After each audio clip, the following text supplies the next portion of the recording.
ഈ ക്വസ്റ്റ്യനിൽ നമുക്ക് വേണ്ടത് ക്വസ്റ്റ്യൻ ആയിട്ട് ചോദിച്ചിട്ടുള്ളത് എക്സ് പ്ലസ് വൈ ഇൻറ്റിജർ ആണോ എന്ന് ഫൈൻഡ് ഔട്ട് ചെയ്യാനാണ്.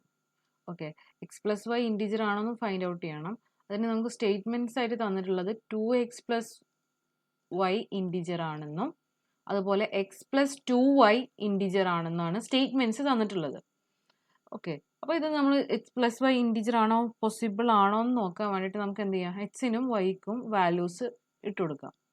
സോ ആ ട്രയൽ ആൻഡ് എറർ മെത്തേഡാണ് നമ്മളിവിടെ യൂസ് ചെയ്യുന്നത്.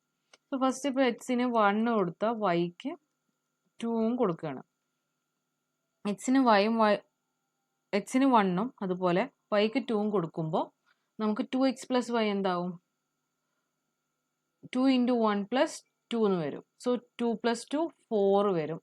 അതുപോലെ എക്സ് പ്ലസ് 2y എന്താവും, 1 + 2 × 2.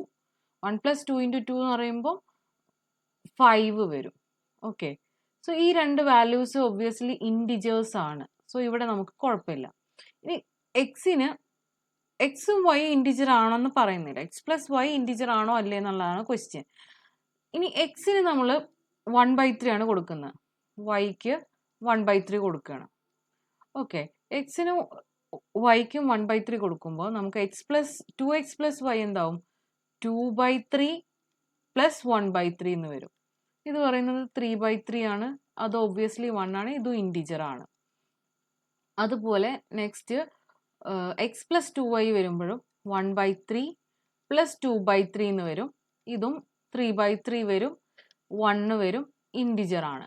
സോ നമുക്ക് 2x plus വൈയും X plus 2y എന്ത് കിട്ടി, ഇൻറ്റിജർ തന്നെയാണ് കിട്ടുന്നത്. പക്ഷെ നമ്മളിത് എക്സ് പ്ലസ് വൈ ആണല്ലോ ക്വസ്റ്റ്യൻ. എക്സ് പ്ലസ് വൈ നോക്കുമ്പോൾ എന്താ വരുന്നത്, 1/3 + 1/3 2/3 ആണ് വരുന്നത്. ഓക്കെ, 2/3 ആണ് നമ്മൾ എക്സ് പ്ലസ് വൈ നോക്കുമ്പോൾ വരുന്നത്. സോ 2/3 വരുമ്പോൾ അത് എന്താണ്, ഇൻറ്റിജർ അല്ല, അതൊരു ഫ്രാക്ഷൻ ആണ്. സോ ഇൻറ്റിജർ അല്ലാത്തതുകൊണ്ട് തന്നെ നമുക്ക് എന്താണ്, ഇവിടെ നമ്മൾ സ്റ്റേറ്റ്മെന്റ് 1ഉം 2 യൂസ് ചെയ്താൽ നമുക്ക് എന്ത് കിട്ടില്ല, ഇൻറ്റിജർ ആണ് ആൻസർ വരാൻ പോകുന്നത് എന്നുള്ളത് ഉറപ്പിക്കാൻ പറ്റില്ല. സോ നമുക്ക് എന്ത് ഓപ്ഷൻ ചൂസ് ചെയ്യാം. ഇതിൽ കറക്റ്റ് ആൻസർ ആയിട്ട് വരുന്നത് option D, the question cannot be answered even by using both the statements.